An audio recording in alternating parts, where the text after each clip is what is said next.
Dear students, अब हम वापस आए हैं एक नए लेक्चर के साथ। हमने पिछले लेक्चर्स में आप बहुत कुछ इम्पॉर्टेंट चीज़ें हासिल की थी, और उनमें से इम्पॉर्टेंट चीज़ ये थी कि अगर आपके पास एक टू स्टेट सिस्टम है, एग्ज़ाम्पल के तौर पर हमने स्पिन हाफ लिया था, तो आप जो है ट्रांजिशन करा सकते हैं from one state to another, और उसको कंट्रोल भी कर सकते हैं by using appropriate time dependent fields.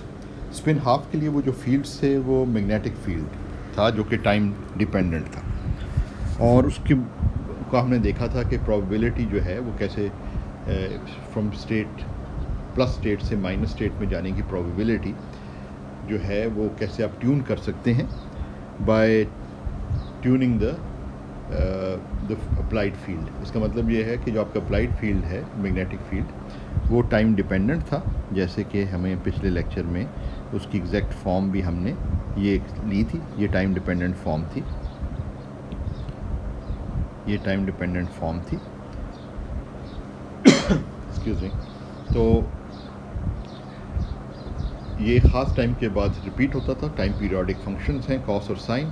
तो अगर आप ख़ास टाइम पर इसको जो है एक पल्स चीज़ की लगाएं, यानी कि इसको ऑन करें और फिर ऑफ़ करें, तो आप ट्रांजिशन करा सकते हैं प्लस से माइनस स्टेट या माइनस से प्लस स्टेट। तो इसका मतलब ये है कि इस किस्म के सिस्टम को आप मैनिपुलेट कर सकते हैं और स्पिन स्टेट उसकी जो है तब्दील कर सकते हैं by using a magnetic field, in this case when you are dealing with spin magnetic moment.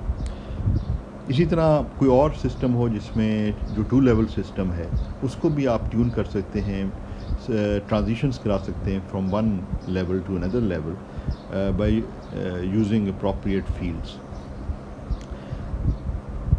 और उसकी एक और जो एग्ज़ाम्पल है वो ये है कि अगर एटम इलेक्ट्रोमैग्नेटिक रेडिएशन, या जिसको हम लाइट भी कह सकते हैं, उसके साथ इंटरेक्ट करें तो काफ़ी हद तक ये सिमिलर प्रॉब्लम बन जाती है। तो लाइट मैटर इंटरेक्शन जो है वो भी एक इंटरेस्टिंग एप्लीकेशन है। जो कुछ हमने सीखा है उसकी इंटरेस्टिंग एप्लीकेशन है। तो ये लाइट मैटर इंटरेक्शन की अभी बात होने लगी है।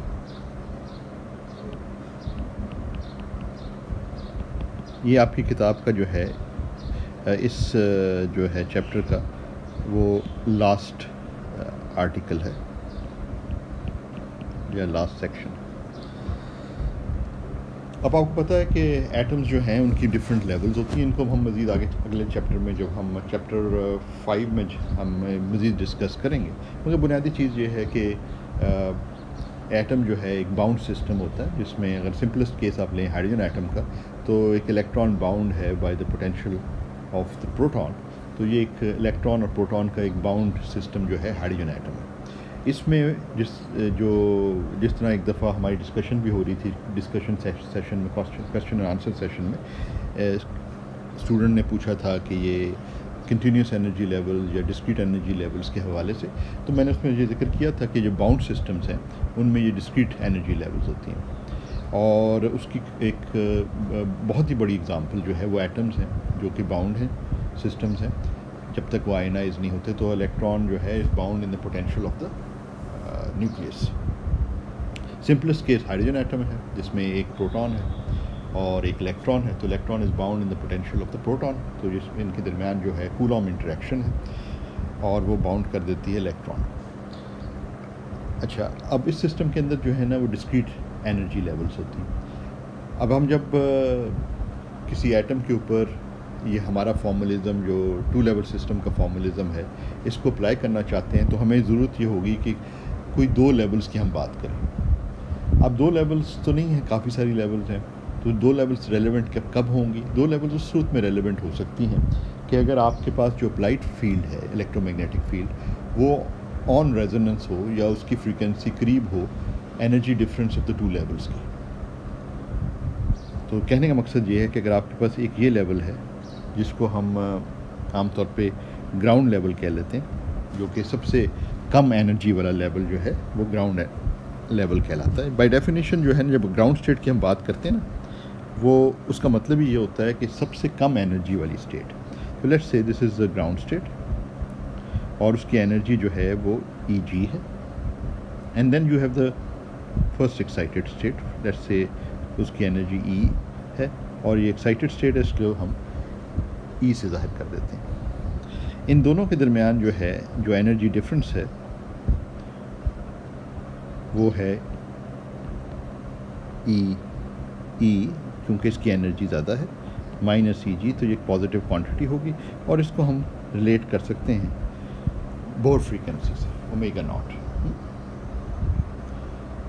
तो अगर ये जो एनर्जी डिफरेंस है इनके दरमियान, उसी से आप स्पेसिफाई कर सकते हैं ये फ्रीक्वेंसी या energy H bar omega not in terms of the angular frequency omega naught. तो अगर आपने कोई इलेक्ट्रोमैग्नेटिक रेडिएशन जो है इस सिस्टम पे डाली, यानी इस एटम पे डाली, और वो भी आपने ऐसी फ्रीक्वेंसी ट्यून की जो लगभग इसके बराबर है, यानी जो ड्राइविंग फ्रीक्वेंसी है वो भी इसके बराबर है या इसके करीब है, तो फिर बाकी तमाम लेवल्स के दरमियान ट्रांजिशन जो हैं वो रेलेवेंट नहीं रहेंगी, बल्कि ये ग्राउंड स्टेट और फर्स्ट एक्साइटेड स्टेट की ट्रांजिशन जो है वो सबसे ज़्यादा इम्पॉर्टेंट हो जाएंगी, क्योंकि उनमें प्रोबेबिलिटी ऑफ ट्रांजिशन जो है वो सबसे ज़्यादा लार्ज हो जाएगा। जैसे कि हमने पहले देखा कि ऑन रेजोनेंस जब होता है तो फिर ये ट्रांजिशन प्रोबेबिलिटी जो है ये हाईएस्ट होती है। तो अगर हम इस तरीके से हम अगर ट्यून करें तो हम जो मल्टीट्यूड ऑफ लेवल्स है, बहुत सारे लेवल्स आपके पास मौजूद हो सकते हैं एक एटम में, तो उनमें से कोई 2 लेवल सबसे सिग्निफिकेंट हो जाएंगे। तो इस लिहाज से वो जो मल्टीपल लेवल वाला सिस्टम था, बहुत सारी एनर्जी लेवल्स वाला सिस्टम, एक जनरल एटम, कोई भी जेनेरिक एटम ले लें आप, कोई भी एटम ले लें जिसमें बहुत सारी लेवल्स होती हैं, तो उनमें से 2 लेवल्स जो हैं वो सबसे इंपॉर्टेंट हो जाएंगे, या transition between the 2 levels will become the most important. तो इस लिहाज से वो जो सिस्टम है ऑफ मैनी लेवल्स है वो रिड्यूस हो जाएगा 2 लेवल सिस्टम में। तो फिर आप अपना वो जो अंडरस्टैंडिंग ऑफ फॉर्मलिज्म है जो अभी आपने सीखा, जिसमें आपने ये देखा कि अगर आप फील्ड्स को ट्यून करें, ऑन रेजोनेंस लेके आएँ, तो there is a you can allow a transition और you can make a transition from one state to another. तो इसका मतलब ये है कि अगर हम लाइट इसके ऊपर शाइन करें, इलेक्ट्रोमैग्नेटिक रेडिएशन, और उसकी फ्रीक्वेंसी को ट्यून करें क्लोज टू ओमेगा नॉट, जो ड्राइविंग फ्रीक्वेंसी है वो ये ओमेगा है, और जो इंट्रिंसिक फ्रीक्वेंसी स्केल है, यानी इस सिस्टम का जो फ्रीक्वेंसी स्केल है वो ओमेगा नॉट है। तो अगर हम इसको उस तरह ट्यून करें ड्राइविंग फील्ड की फ्रीक्वेंसी को कि वो ओमेगा नॉट के करीब आ जाती है, तो फिर आपके पास ट्रांजिशन बिटवीन दीज 2 लेवल्स जो हैं वो सिग्निफिकेंटली पॉसिबल हो जाते हैं, उनकी प्रोबेबिलिटी काफ़ी लार्ज हो जाती है। तो ये इस तरीके से आप ड्राइव कर सकते हैं transition from the ground state to the excited state and from the excited state to the ground state। तो बेसिक हैमिल्टोनियन अगर आप लिखना चाहते हैं तो उसको हम इस तरीके से सोच सकते हैं कि कोई भी जनरल आपके पास अगर ऑपरेटर हो, let's say you have an operator O, consider a generic operator. Generic से मुराद है एक जनरल ऑपरेटर, कोई भी हो सकता है, ज़रूरी नहीं है कि हैमिल्टोनियन हो, but it applies to Hamiltonian also ओ। तो हम इसको हमेशा इस फॉर्म में लिख सकते हैं, sigma I alpha I, where ये जो आई कैट्स हैं, दीज आर आइगन कैट्स या आइगन स्टेट्स ऑफ, और अल्फा आई जो है ना आइगन वैल्यूज़ हैं, ठीक है। तो ये आइगन वैल्यूज़ हैं ओ की, और ये आइगन कैट्स हैं ओ की। ये हमेशा लिखा जा सकता है, आप किसी भी जेनेरिक ऑपरेटर को उसकी आइगन वेक्टर्स की टर्म्स में और आइगन वैल्यूज़ की टर्म्स में इस तरह लिख सकते हैं। और ये चीज़ आप आसानी से चेक भी कर सकते हैं कि मिसाल के तौर पर अगर आप ये कंसिस्टेंट है कि अगर आप ओ को किसी और, ये जो आइज़ हैं, आइज़ में से एक आप कोई चूज़ कर लेते हैं Jth1, उसके ऊपर ऑपरेट करें, तो what you would expect is कि आपको आइगन वैल्यू इक्वेशन मिलेगी, क्योंकि J भी आइगन वेक्टर है, it's one of the eyes, ठीक है। तो अगर आप ये करते हैं तो, और ये बेसिक डेफिनेशन इस्तेमाल करें ऊपर वाली, यानी इससे आपने ये लिख ओ ऑपरेटर को एक्ट करा रहे हैं Jth आइगन वेक्टर पे, तो इसको आप इस फॉर्म में लिख सकते हैं, ठीक है। अब ये जो है ना आपको ये डेल्टा आई जे देगा, तो आपके पास ये सिग्मा आई आ गया।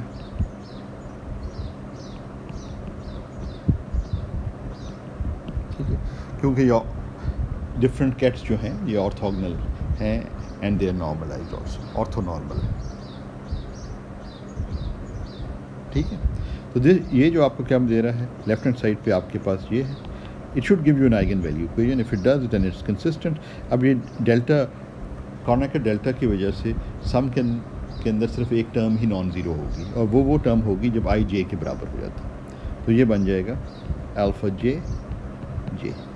तो this is again you get an eigen value equation, जो कि आप एक्सपेक्ट कर रहे हैं कि जब वो ऑपरेटर जो है आइगन कैट के ऊपर या आइगन स्टेट के ऊपर एक्ट करेगा तो आपको आइगन वैल्यू इक्वेशन देगा, आइगन वैल्यू इक्वेशन।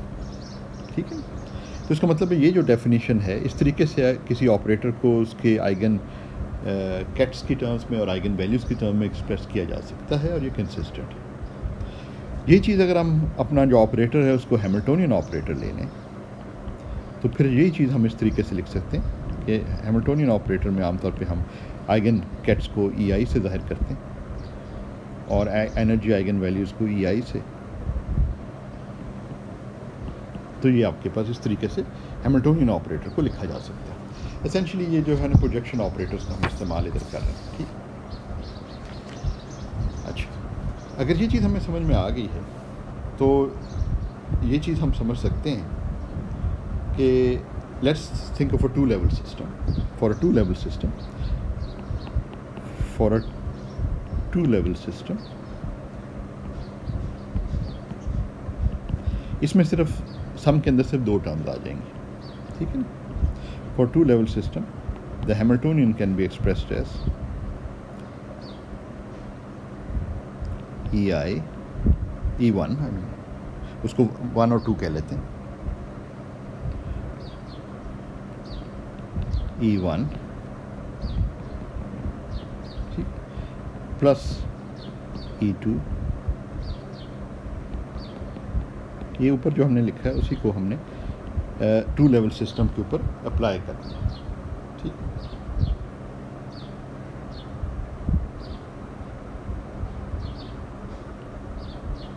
इस प्रॉब्लम के अंदर जिसमें हमारे पास ये अभी हम कंसिडर कर रहे थे ग्राउंड स्टेट और एक्साइटेड स्टेट यहाँ पे, तो आप इसको चाहें तो ये ग्राउंड स्टेट और एक्साइटेड स्टेट की टर्म्स में भी लिख सकते हैं।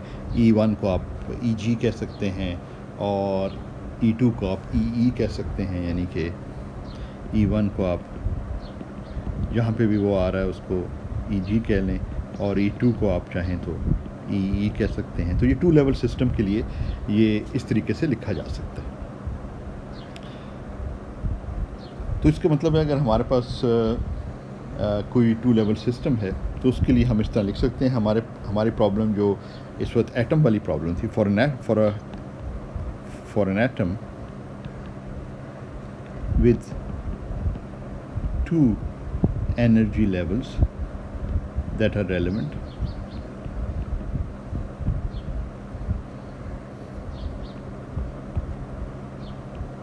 जिससे मैंने अभी बताया कि कब वो रेलेवेंट हो जाएंगी दो लेवल्स और बाकी लेवल्स को आप इग्नोर कर सकते हैं उस सिचुएशन के अंदर और हमारे वाली प्रॉब्लम के अंदर। तो हम में ये लिख सकते हैं कि हमारी प्रॉब्लम में ये बेसिकली जो एटॉमिक हैमिल्टोनियन है,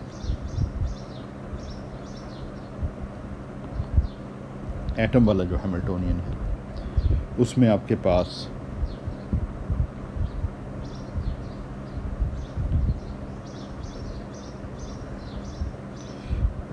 पास ये हम कह सकते हैं कि ये -h⁻⁴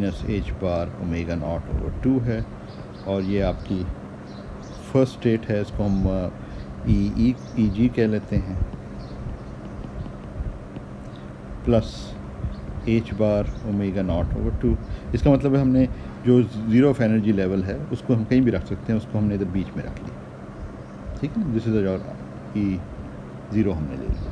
तो ग्राउंड स्टेट जो है वो -h⁻⁴/2 है, क्योंकि इम्पॉर्टेंट चीज़ ये है कि इन दोनों के दरमियान जो डिफरेंस इन एनर्जी है वो फिक्स्ड है और वो जो है वो ये डिफरेंस इन एनर्जी। तो अभी आप देख रहे हैं कि ये H bar omega naught by 2 में सब्ट्रैक्ट करें minus H bar omega naught by 2, तो आपके पास एच बार ओमेगा नॉट आ जाता है, ठीक है ना। तो ये एटॉमिक हैमिल्टोनियन हमारा बन गया। इसको कई दफ़ा इस तरीके से भी लिख लिया जाता है आसानी के लिए, हर दफ़ा वो ना लिखना पड़े। जब 2 लेवल सिस्टम्स हों तो लेवल 1 को हम इस तरह लिख लेते हैं और लेवल 2 को अंडरस्टूड है कि ये वो 2 एक्साइटेड स्टेट को ज़ाहिर कर रहे हैं, ठीक है ना। तो इस तरीके से भी इसको लिख लिया जाता है। तो ये हमारा जो एटम है ना उसका तो आ गया कि ये एनर्जीज़ हैं, ये 2 एनर्जी लेवल्स हैं, उनकी एनर्जी ये है और इस फॉर्म में हम हैमिल्टोनियन को लिख सकते हैं क्योंकि ये भी प्रोजेक्शन ऑपरेटर्स हैं। लेफ्ट हैंड साइड पे भी आपके पास ऑपरेटर है और ये एनर्जीज़ को रिप्रेजेंट कर रहा है स्टेट 1 और स्टेट 2 की। अच्छा, अब हमारे पास अगर हम जब लाइट को शाइन करते हैं और तो हमारे पास अब जो है ट्रांजिशंस पॉसिबल हैं 1 to 2 लेवल्स में। तो 1 से 2 लेवल पे ट्रांजिशन पॉसिबल होने का मतलब ये है कि जो हमारे पास एच इंटरेक्टिंग आ गया, इंटरेक्टिंग मैं लिख रहा हूँ जिसका मतलब ये है कि अब ये लाइट और मैटर यानी कि एटम के दरमियान, मैटर से मुराद एटम है इधर और लाइट के दरमियान इंटरेक्शन की वजह से अब पॉसिबल है ट्रांजिशन बिटवीन द 2 लेवल्स, ठीक है। तो अब आपके पास जो हैमिल्टोनियन में टर्म्स आ जाएंगी उसमें हम उसको वी से मैं लिख लेता हूँ।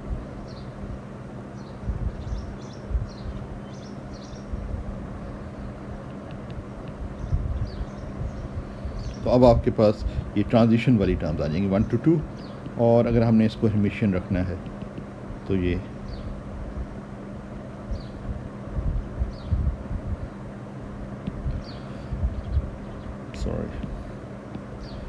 हर्मिशियन है रखना है तो ये 1।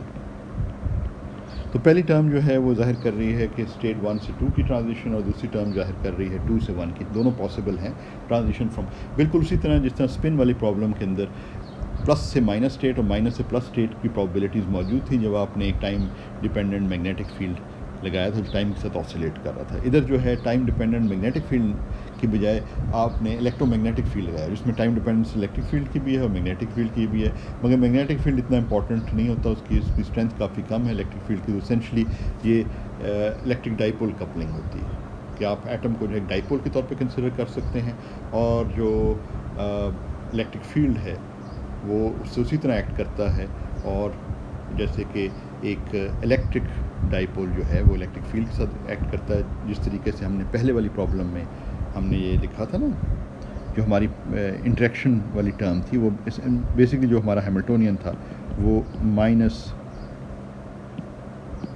जस्ट टू रिमाइंड यू, वो हमारे मैग्नेट स्पिन हाफ वाली प्रॉब्लम के अंदर जब हमने मैग्नेटिक फील्ड लगाया हुआ तो एसेंशली हमारे पास magnetic moment in a magnetic field जो है उसकी energy is given by this Hamiltonian. अब जब अपने इलेक्ट्रिक डाइपोल है तो बेसिकली यहाँ मैग्नेटिक डाइपोल था ऊपर और यहाँ पे डाइपोल है इलेक्ट्रिक डाइपोल और वो इलेक्ट्रिक फील्ड के साथ इंटरेक्ट कर रहा है, तो there is a similarity between the two. Anyway, अब आपके पास क्योंकि ये पॉसिबल है ट्रांजिशंस का, तो इसलिए आपके पास इस किस्म की टर्म्स आ गई जो कि एक स्टेट से दूसरे स्टेट में ट्रांजिशंस को अलाउ कर रहे हैं। ये जो आपने एक इसको और इसको कॉम्प्लेक्स कॉन्जुगेट जो कोफिशिएंट्स को रखा हुआ है, जो भी बेसिकली मैट्रिक्स एलिमेंट्स होंगे, इनकी जो भी वैल्यू है वो एक दूसरे के कॉम्प्लेक्स कॉन्जुगेट है ताकि टोटल हैमिल्टोनियन जो है वो हर्मिशियन हो जाए। तब आपके टोटल हैमिल्टोनियन जो होगा वो होगा एटम का अपना हैमिल्टोनियन प्लस एच इंटरेक्शन। अब इसमें एक चीज़ मिसिंग है जो हमने नहीं डाली, चलें उसका जिक्र नहीं करते। तो एच इंटरेक्शन हमने जो है डाल दिया जिसमें एटम और लाइट की इंटरेक्शन, ठीक है।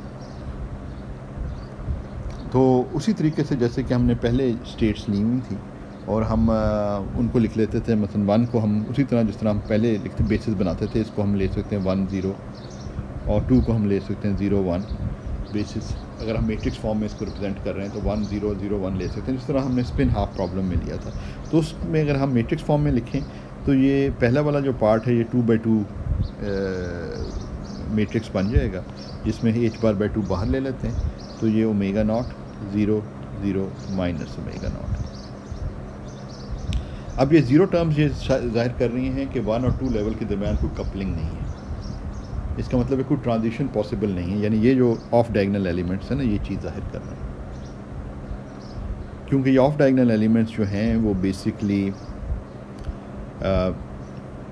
ये 1 H एटम और 2 की को जाहिर करते हैं। ये वो मैट्रिक्स एलिमेंट है। जो याद है ना, हमने मैट्रिक्स एलिमेंट्स तरीके से स्पिन हाफ प्रॉब्लम के लिए कैलकुलेट किए थे।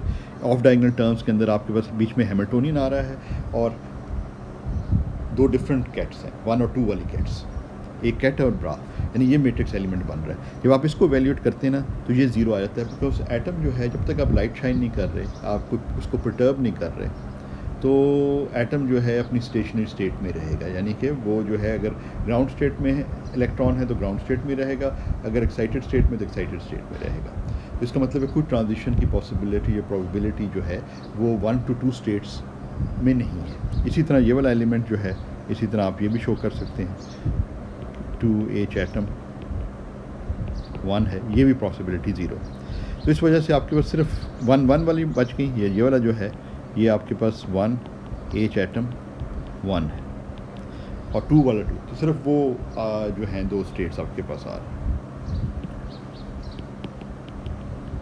तो इसका मतलब ये हुआ कि there is no probability of transitions between the 2 levels, या दूसरे लफ्ज़ों में there is no coupling between the 2 levels as long as you do not perturb the atom. Transitions तो पॉसिबल है जब आपने लाइट को अलाउ किया कि वो इंटरेक्ट करे एटम के साथ। तो उस केस के अंदर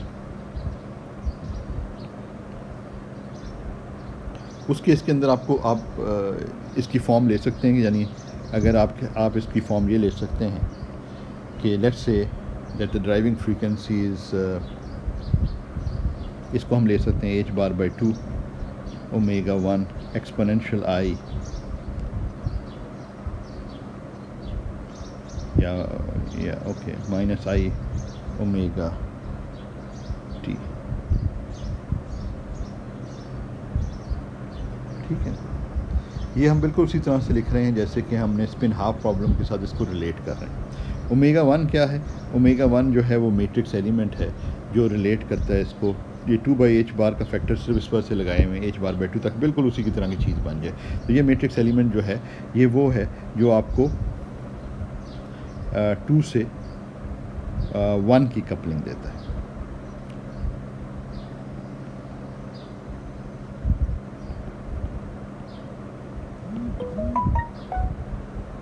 ये 2 से 1 की जो कपलिंग है, अच्छा एक सेकंड, इसको साइलेंट करना भूल गया। तो ये जो है आपको कपलिंग देता है बिटवीन द 2 लेवल्स। ठीक है, तो इसको भी बिल्कुल उसी तरह हम एक्सप्रेस करें तो ये आपका जो बेसिक हैमिल्टोनियन है उसको बिल्कुल वही फॉर्म बन जाएगी स्पिन हाफ वाली, और जो आपने उधर सीखा है वो आप इधर भी अप्लाई कर सकते हैं। ओमेगा जो है वो ड्राइविंग फ्रीक्वेंसी है, ओमेगा 1 हमने इधर डिफ़ाइन कर दिया, वहाँ पे जो है वो लार्मर फ्रीक्वेंसी थी मैग्नेटिक फील्ड के मैग्नीट्यूड से। यहाँ जो है वो in terms of this interaction potential जो है जो कपल कर रहा है वो हमने ऊपर डिफ़ाइन इंटरेक्शन पोटेंशियल कर ही दिया। दूसरे वाली जो टर्म है वो इसकी कॉम्प्लेक्स कॉन्जुगेट होगी, इसलिए माइनस साइन के बजाय इधर प्लस साइन आ जाएगा और ये जो है ये 0 आ गया। तो ये बेसिकली इसके अंदर जो है ना 1 वाली कोई टर्म नहीं है। अब देखें ना H इंटरेक्शन के अंदर 1 वाली या 2 वाली टर्म नहीं है, इसमें सिर्फ कपलिंग टर्म्स हैं। 1 to 2 को 2 to 1 को कपल करती हैं, तो इसलिए आपके पास सिर्फ ऑफ डायगोनल एलिमेंट्स यहाँ पे आ रहे हैं। और इन दोनों को अगर मिलाया जाए तो फिर आपके पास टोटल हैमिल्टोनियन की ये फॉर्म बन जाती है जो हमारे पास पहले स्पिन हाफ प्रॉब्लम के लिए भी थी। और इस सारा एक्सरसाइज का मकसद ये है कि उस प्रॉब्लम के ऊपर इसको मैप कर दिया जाए, यानी कि उस प्रॉब्लम के साथ इसको रिलेट कर दिया जाए और जो कुछ हमने वहाँ पे सीखा है उसको हम फ़ौरन ही अप्लाई कर सकें बग़ैर किसी तकलीफ़ के। तो ये बेसिकली आपके पास हैमिल्टोनियन आ गया जो कि एक एटम का लाइट के साथ इंटरेक्शन को रिप्रेजेंट कर रहा है। अब इसमें कुछ अप्रॉक्सीमेशंस हैं ऑब्वियसली कि लाइट को भी हम जो है क्लासिकली ट्रीट कर रहे हैं और क्वांटम मैकेनिकली ट्रीट नहीं कर रहे, मगर इस तरह की अप्रॉक्सीमेशन जो है द फर्स्ट अप्रॉक्सीमेशन के तौर पे बड़ी इंपॉर्टेंट है। अब कई चीज़ें इसमें सामने आती हैं, वो ये है कि अब ये ट्रांजिशंस को रिप्रेजेंट हो रही हैं इसमें, जिसमें ग्राउंड स्टेट से एक्साइटेड स्टेट से ग्राउंड स्टेट की ट्रांजिशन है।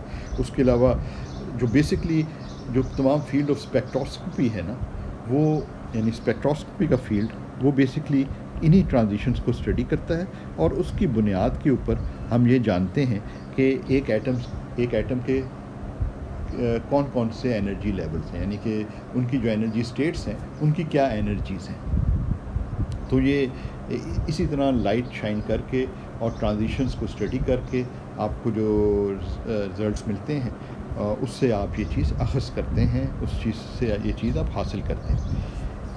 कुछ ऐसी ट्रांजिशंस हैं दो लेवल्स के दरमियान जो कि अलाउड नहीं होती, जिनको हम फॉरबिडन ट्रांजिशंस कहते हैं। फॉरबिडन ट्रांजिशंस वो ट्रांजिशंस होती हैं जो दो लेवल्स के दरमियान अलाउड नहीं है। वो सूरत में हो जाती हैं कि अगर आपके पास ये जो मैट्रिक्स एलिमेंट आ रहा है, क्योंकि आप देख रहे हैं कि जो बेसिकली ऑफ डायगोनल टर्म्स हैं उसमें अगर ये ओमेगा 1 ज़ीरो हो जाए तो ये ऑफ डायगोनल टर्म्स जो हैं ज़ीरो हो जाएंगे। इसका मतलब है अगर ओमेगा 1 ज़ीरो हो गया तो देयर इज़ नो कपलिंग और no transitions between the two states. तो ये जो है अगर ये मैट्रिक्स एलिमेंट ज़ीरो हो जाता है ना कुछ केसेस के अंदर, तो फिर हम जो है कहते हैं कि ये फॉरबिडन ट्रांजिशन, यानी कि इन दो लेवल्स के दरमियान ये ट्रांजिशन अलाउड नहीं है। और उससे फिर हमें जो है ना कुछ रूल्स मिलते हैं, सिलेक्शन रूल्स। तो हमें पता चलता है कि कौन कौन से जो हैं अलाउड ट्रांजिशंस हैं और उनमें कौन से रूल्स फॉलो होते हैं। अब हर स्टेट के ना अपने क्वांटम नंबर्स हैं, वो हम आगे चल के देखेंगे। तो कुछ हम देखते हैं कि ये कुछ ट्रांजिशंस अलाउड हैं, इसका मतलब है कि क्वांटम नंबर इस तरीके से दो स्टेट्स के दरमियान चेंज हो सकते हैं, और कुछ अलाउड नहीं है। तो उससे ज़ाहिर होगा कि ये जो है ना लॉग वायलेट नहीं हो सकता जो चेंज इन क्वांटम नंबर्स के हवाले से। तो वो सारा कुछ जो है ना वो इस टू लेवल सिस्टम के एनालिसिस के अंदर मौजूद है। तो इस लिहाज से ये टू लेवल सिस्टम का analysis is a very powerful analysis, और जो कुछ हमने सीखा है ट्रांजिशंस के हवाले से वो हमें काफ़ी दूर तक लेके जाता है। अब देखिए ना, हमने ये सीखा है कि स्पिन हाफ सिस्टम है तो उसमें मैग्नेटिक फील्ड अगर टाइम डिपेंडेंट आप लगाते हैं, टाइम पीरियोडिक मैग्नेटिक फील्ड्स, तो आप ट्रांजिशंस अलाउ कर सकते हैं। उसी टू लेवल सिस्टम के हवाले से हमने एक और एग्जांपल देखी कि अगर आपके पास two levels of an atom are relevant, तो आप लाइट शाइन करते हैं और ट्यून करते हैं फ्रीक्वेंसी को related to the frequency related to the energy difference between the two levels, तो फिर आप जो है ये कर सकते हैं, ये अलाउ कर सकते हैं सिस्टम को, और ये कि वो ट्रांजिशन करे from one state to another. तो ये सब चीज़ें जो है ना बड़ी इंपॉर्टेंट है, स्पिन की manipulation, transition between the atoms, और उससे फिर हम साथ साथ ये भी सीखते हैं कि मुख्तलिफ जो एटम्स हैं उनके एनर्जी लेवल्स क्या हैं, और इनको आमतौर पे हम कहते हैं एनर्जी स्पेक्ट्रम। कि एनर्जी स्पेक्ट्रम क्या है, यानी list of energy eigen values किसी एटम की क्या है, कि इलेक्ट्रॉन्स कौन कौन सी एनर्जी स्टेट्स में हो सकते हैं, उनकी एनर्जी वैल्यूज़ क्या हैं। तो वो इन्हीं ट्रांजिशन से उस चीज़ के बारे में हमें इल्म होता है। जो ये सारी की सारी फील्ड ऑफ स्पेक्ट्रोस्कोपी जो है ना वो इसी चीज़ से रिलेटेड है। तो यहाँ पे जो है हमारा ये चैप्टर जो है चैप्टर 3 फिनिश हो जाता है। तो अब हम जो है चैप्टर 5 की तरफ बढ़ते हैं, और चैप्टर 5 के हवाले से उसका बेसिक चैप्टर का जो टॉपिक है वो क्वांटाइज्ड एनर्जीज़ है, और उसमें अभी हमने काफ़ी हद तक वो चीज़ों को डिस्कस करना शुरू कर दिया था। तो ये जो स्पेक्ट्रोस्कोपी के हवाले से है कि आप मुख्तलिफ एनर्जी लेवल्स के बारे में जानते हैं बाय लुकिंग एट ट्रांजिशन। तो हमने देख लिया कि ट्रांजिशन बिटवीन द लेवल्स जो हैं वो आप अलाउ कर देते हैं सिस्टम को to make transition between different levels by allowing electromagnetic radiation to interact with the atom, और उस इलेक्ट्रोमैग्नेटिक रेडिएशन को आप जब ट्यून करते हैं उसकी फ्रीक्वेंसी से को, तो आपको पता चल जाता है कि जी अब आपके पास ट्रांजिशंस जो हैं बिटवीन द लेवल्स की फाइनाइट प्रोबेबिलिटी होगी। इन लेवल्स के दौरान ट्रांजिशन की प्रोबेबिलिटी जिस तरह आप जो ट्यून करते चले जाते हैं, समझ लें एक नॉब है उससे आप चेंज कर रहे हैं, जब आप देखते हैं हाई ट्रांजिशन हो रही है की प्रोबेबिलिटी आपको मिल रही है, वो एमिशन स्पेक्ट्रा से भी मिल सकती है, वो अब्जॉर्प्शन स्पेक्ट्रा। अगर इलेक्ट्रॉन ट्रांजिशन करता है from a low energy state to higher energy state, तो वो इलेक्ट्रोमैग्नेटिक रेडिएशन अब्जॉर्ब करेगा। अगर हायर एनर्जी स्टेट से लोअर एनर्जी स्टेट में आता है तो इलेक्ट्रोमैग्नेटिक रेडिएशन एमिट करेगा। तो आपको एमिशन स्पेक्ट्रम भी मिलता है, एमिशन की इंफॉर्मेशन भी और अब्जॉर्प्शन का स्पेक्ट्रम भी मिलता है। और उससे फिर आप इन एनर्जी डिफरेंसेस की मदद से आप ये हासिल करते हैं कि कौन सी डिफरेंट एनर्जी स्टेट्स हैं जिनमें इलेक्ट्रॉन हो सकता है इन एन एटम। तो वो जो है हर एटम के लिए ख़ास एनर्जी लेवल्स हैं, तो वो एक तरह से एक एटम का फिंगरप्रिंट भी है। तो क्योंकि मैंने पहले बताया कि एटम्स जो हैं वो बाउंड स्टेट्स होती हैं, तो वो ये एग्ज़ाम्पल है बाउंड स्टेट्स की, और इनमें क्वांटाइज एनर्जी लेवल्स होती हैं और उन्हीं की हम अभी बात कर रहे हैं। तो उस सिलसिले में जो है एक जो इम्पॉर्टेंट चीज़ आ जाती है वो ये आ जाती है कि ये जो दो लेवल्स हैं, let's say we are talking about two levels, consider two levels I और J लेवल्स हम कह देते हैं, ये स्टेट्स हैं। कॉरस्पॉन्डिंग एनर्जी जो है EI और EJ है। तो जो इलेक्ट्रोमैग्नेटिक रेडिएशन अब्जॉर्ब होती है, हम ये कह सकते हैं कि फोटोन की एनर्जी जो है वो इन दोनों के डिफरेंस के बराबर होगी। और फ्रीक्वेंसी ऑफ द फोटोन को हम कह सकते हैं कि वो FIJ है, जो कि एंगुलर फ्रीक्वेंसी से इस तरीके से रिलेटेड है, और ये जो है आपके पास EI minus EJ over H, यहाँ H बार है, यहाँ H है, आपको पता है कि 2 पाई का फैक्टर्स से रिलेटेड है। वेवलेंथ की अगर आपने बात की, अगर आप फोटोन वेवलेंथ की बात करें तो इलेक्ट्रोमैग्नेटिक रेडिएशन को आप कंसिडर कर सकते हैं as a collection of photons. तो फोटॉन्स अब्जॉर्प्शन और एमिशन की बात हो रही है, तो उसकी जो वेवलेंथ है वो भी आप फ्रीक्वेंसी की टर्म्स में लिख सकते हैं। तो ये स्टैंडर्ड रिजल्ट्स हैं जो आपने यकीनन पहले देखे होंगे, तो इसमें कोई ऐसी ख़ास नई चीज़ नहीं है।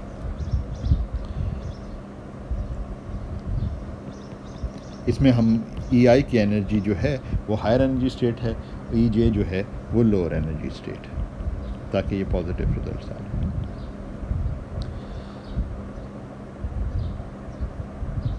तो आपके पास अब्जॉर्प्शन स्पेक्ट्रम भी आ सकता है, एमिशन स्पेक्ट्रम भी आ सकता है, depending on the transition from the higher energy state to the lower energy state, और whether transition from the lower energy state to the higher energy state. अब प्रोटोटिपिकल जो हमारा एटम है उसको अगर हम देखते हैं, जो कि हाइड्रोजन एटम है, तो हाइड्रोजन एटम का जो है एनर्जी लेवल्स जो हैं वो हम एक क्वांटम नंबर है जो कि बाद में हम देखेंगे प्रिंसिपल क्वांटम नंबर कहलाता है n, उससे हम इसको कैरेक्टराइज कर रहे हैं। ठीक है ना, एक सेकंड।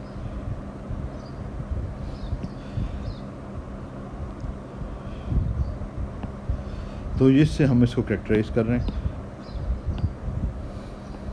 और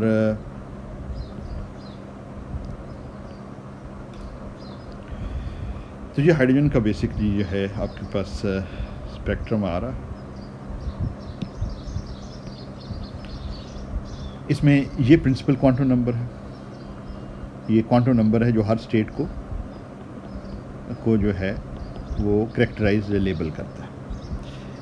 अब ये वाली लेवल है, अब इसकी एनर्जीज जो है ना, आप इधर आपको एनर्जीज नज़र आ रही हैं, यहाँ पे एनर्जीज नज़र आ रही हैं, यहाँ पे क्वांटम नंबर आ रहा है जो कि आपको बता रहा है इस एक्सिस के लॉन्ग, वर्टिकल एक्सिस दोनों साइड पर। एक साइड पे आपको लेफ़्ट साइड पे आपको एनर्जीज आ रही हैं, राइट साइड पे एन से आप मुख्तलिफ एनर्जी लेवल्स को जो है करेक्टराइज कर रहे हैं या लेबल कर रहे हैं। Lowest energy level energy level जो ग्राउंड स्टेट जिसे हम कह सकते हैं वो ये होगी n = 1 लेवल। फिर उसके बाद फर्स्ट एक्साइटेड स्टेट है जो n = 2 जो है वो फर्स्ट है, ये ग्राउंड स्टेट है। ग्राउंड स्टेट जो है ना वो सबसे कम एनर्जी वाली होती है बाय डेफिनेशन। ये फर्स्ट एक्साइटेड स्टेट है। फिर second excited state, first excited state जो है वो ग्राउंड स्टेट के बाद सबसे कम एनर्जी वाली, ठीक है। Next higher in energy.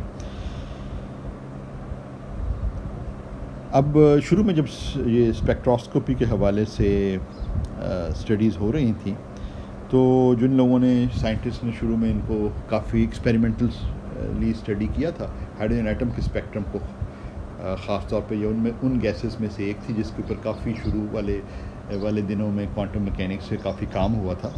तो जो स्पेक्ट्रल लाइंस आती हैं, स्पेक्ट्रल लाइंस का मतलब ये है कि जब आप ये ट्रांजिशन देखते हैं तो इस किस्म की लाइंस आपको मिलती हैं स्पेक्ट्रम के अंदर, यानी जब आप ये एक्सपेरिमेंट करते हैं तो इस किस्म की लाइंस आपको मिलती हैं जिनको स्पेक्ट्रल लाइंस कहते हैं। वो स्पेक्ट्रल लाइंस बेसिकली आपको बताती हैं कि कौन सी लेवल्स के दरमियान जो है वो ट्रांजिशंस पॉसिबल हैं, और एक तरह से इनकी इंटेंसिटी जो है वो बताती है आपको कि प्रोबेबिलिटी कितनी ज़्यादा है। अब जो मुख्तलिफ लेवल से ट्रांजिशन अगर लेवल 2 पे आप देखें, यानी ये जो बामर लिखा हुआ ना, ये उस साइंटिस्ट के नाम पर है, इसलिए इसको बामर सीरीज़ कहा जाता है कि इसमें ये वो तमाम ट्रांजिशंस हैं जो लेवल 2 पे आ रही हैं। ये जो एरोज़ है ना ट्रांजिशन शो कर रहे हैं, यानी कि लेवल 5 से, ये जो है ये लेवल 5 से, चलें इसका मैं रंग बदलता हूँ और एक सेकेंड इसको ज़रा मिटा दूँ। तो ये जो है ये शो कर रहा है कि लेवल 5 से लेवल 2 की ट्रांजिशन। तो ये मुख्तलिफ ट्रांजिशंस को जो है ना ये की इंफॉर्मेशन है इधर। तो ये लेवल 5 से लेवल जो है वो लेवल 2 तक ट्रांजिशन है, फिर लेवल 4 से लेवल 2 तक, फिर लेवल 3 से लेवल 2। तो लेवल 2 तक जो ट्रांजिशंस है ना, यानी कि फाइनल स्टेट जो अगर लेवल 2 हो तो हायर स्टेट से लेवल 2 तक जो ट्रांजिशंस आ रही हैं हायर एक्साइटेड स्टेट से, तो ये सारी इनकी जो कॉरस्पॉन्डिंग लाइंस है ना, ये सबसे पहले बामर ने स्टडी की और इस पे काम किया, तो ये बामर सीरीज़ कहलाती है। इसी तरह जो है अगर ग्राउंड स्टेट को अगर आप लें कि ग्राउंड स्टेट में ट्रांजिशन, ये सारी ट्रांजिशंस की लाइंस जो ये नज़र आ रही हैं, ये नज़र आ रही है जो मुख्तलिफ स्टेट से हायर स्टेट से ट्रांजिशन टू n=1 लेवल जो ग्राउंड स्टेट है, तो ये लाइमन के नाम से, वो भी साइंटिस्ट, तो ये मुख्तलिफ सीरीज़ कहलाई जाती है। स्पेक्ट्रोस्कोपी का जब फील्ड जन्म ले रहा था तो इन लोगों की बड़ी कंट्रीब्यूशन थी, तो उन्हीं के हवाले से उनको ऑनर करने के लिए ये सारे नाम रखे गए हैं। बड़ा इम्पॉर्टेंट चीज़ ये है कि इन स्पेक्ट्रोस्कोपिक स्टडी से, इन स्पेक्ट्रोस्कोपी के एक्सपेरिमेंट से आपको transition between the energy levels और उससे एनर्जी लेवल्स के बारे में और उनकी एनर्जी के बारे में इंफॉर्मेशन मिलती है, जो कि बड़ी इंपॉर्टेंट इंफॉर्मेशन है। मुख्तलिफ एटम्स को आप कैरेक्टराइज कर सकते हैं bye it's set of quantized energy levels. Her atom के एनर्जी लेवल्स किस एनर्जी पे लेवल्स हैं या अलाउड स्टेट्स हैं वो फ़र्क होगा, और उससे आप वो मुख्तलिफ एटम्स को जो है वो कैरेक्टराइज कर सकते हैं, एक को दूसरे से अलग कर सकते हैं। तो ये जो सेट ऑफ स्टेट्स होती हैं, ये एनर्जी स्टेट्स, इसको एनर्जी स्पेक्ट्रम भी कहा जाता है, ठीक है ना। तो आमतौर पे स्पेक्ट्रो हम आमतौर से ये डिटरमिन करते हैं, हम आमतौर पे जो है ना energy eigen value equation solve करते हैं। अच्छा, एक चीज़ और भी मैं ख्याल में बता दूं आपको, वो ये कि इस तरह के जो है ना, ये भी आपको बताता है कि फाइनल स्टेट 1 है तो 2 से अगर स्टार्ट किए, सारी चीज़ें जो है ना आप डिटरमिन कर सकते हैं। जहाँ पे आपको नज़र आ रहा है ना, यहाँ पे आप सारी चीज़ें डिटरमिन कर सकते हैं किन किन एनर्जीज़ के ऊपर ये ट्रांजिशंस हो रही हैं, तो उसको आप रिलेट कर सकते हैं वेवलेंथ्स के साथ जो हमने ऊपर फार्मूले दिए हैं। तो वेवलेंथ अगर आपके पास आ जाती है तो आपके पास energy difference between the levels आ जाता है। फिर आप ये मुख्तलिफ एक्सपेरिमेंट करेंगे तो आपको ये भी जानना है कि एनर्जी डिफरेंस तो आ गया, उससे फिर आपने ये मालूम करना है कि एक लेवल की मुख्तलिफ लेवल्स की एनर्जी है क्या, तो वो आप सारा कुछ मालूम कर सकते हैं डिफरेंट लेवल्स ट्रांजिशंस की इंफॉर्मेशन के साथ। वो कोई इतना मुश्किल काम नहीं है। तो ये जो है ये स्पेक्ट्रोस्कोपिक स्टडीज़ के अंदर ये चीज़ जो है ये बड़ी इंपॉर्टेंट होती है। तो थ्योरेटिकली हम इस किस्म का काम कर रहे होते हैं, थ्योरेटिकली जो है हम ये प्रॉब्लम सॉल्व कर रहे होते हैं जो कि आइगन वैल्यू इक्वेशन है हैमिल्टोनियन की, लेट्स से इट्स आई, मुख्तलिफ आई के लिए हम ये सॉल्व कर रहे होते हैं। और एक्सपेरिमेंटली ये इन्फॉर्मेशन जब हम ये थ्योरेटिकली किसी एटम का मॉडल बनाते हैं या किसी सिस्टम का मॉडल बनाते हैं तो फिर ये हम आइगन वैल्यू इक्वेशन सॉल्व करते हैं। इसे आइगन वैल्यू इक्वेशन भी कहा जाता है। आइगन वैल्यू इक्वेशन आप जानते हैं ऑफ द हैमिल्टोनियन, और इसको कई दफ़ा टाइम इंडिपेंडेंट श्रोडिंगर इक्वेशन भी कहा जाता है। तो इस आमतौर पे इसको सॉल्व किया जाता है ताकि ये डिटरमिन किया जा सके एनर्जी आइगन स्टेट्स या आइगन वैल्यूज़ क्या है। जहाँ तक आइगन तो वैल्यूज़ वगैरह उनका ताल्लुक़ है, तो एक्सपेरिमेंटली जो है ये थ्योरेटिकली तो हम इस इक्वेशन को सॉल्व करके करेंगे, और एक्सपेरिमेंटल इंफॉर्मेशन जो है ना हमें ये मिलती है थ्रू स्पेक्ट्रोस्कोपिक स्टडीज़। तो स्पेक्ट्रोस्कोपी जो है हमें एक्सपेरिमेंटल रिजल्ट्स देती हैं, और थ्योरेटिकली फिर हम सॉल्व करते हैं, तो हमें थ्योरेटिकल रिज़ल्ट मिलता है इस इक्वेशन को सॉल्व करके। ठीक है, अच्छा, अब आगे चल के फिर हम जो है बेसिकली ये सीखेंगे कि इस एनर्जी आइगन वैल्यू इक्वेशन को, अभी हमने जो ज़्यादातर जो हमारा इस चैप्टर में ज़्यादा काफ़ी सारा काम जो होगा वो होगा कि जो आमतौर पर ट्रेडिशनल जो क्वांटम मैकेनिक्स की किताबें हैं ना जहाँ से स्टार्ट लेती हैं, हमने उस ट्रेडिशनल से फ़र्क किया है मैकेंटायर को फॉलो करते हुए कि हमने एक 2 लेवल सिस्टम और ख़ास तौर से स्पिन हाफ सिस्टम को स्टडी किया ताकि हमें बुनियादी क्वांटम मैकेनिक्स के प्रिंसिपल समझ में आ जाए। अब जो है हम वो काम करने लगे हैं जो आम तौर पे क्वांटम मैकेनिक्स जब डेवलप हुई और जो ट्रेडिशनल क्वांटम मैकेनिक्स जिस तरह पढ़ाई जाती है और जो पहले किताबें भी लिखी गई हैं उनमें ज़्यादातर यहाँ से स्टार्ट लिया जाता है कि वो जो हमने पहले तो स्पिन बेसिस को लिया हुआ था। आपको याद होगा ना कि SG की जो आइगन बेसिस थी उनकी टर्म्स में हम मुख्तलिफ स्टेट्स को एक्सप्रेस कर रहे थे। अब हम जो है ये जानना चाहेंगे, पहले हमें सिर्फ ये इंटरेस्ट था ऐसे टिपिकल 2 लेवल सिस्टम वाले प्रॉब्लम में कि स्पिन स्टेट क्या है किसी भी स्पिन हाफ सिस्टम की सच एज एन इलेक्ट्रॉन।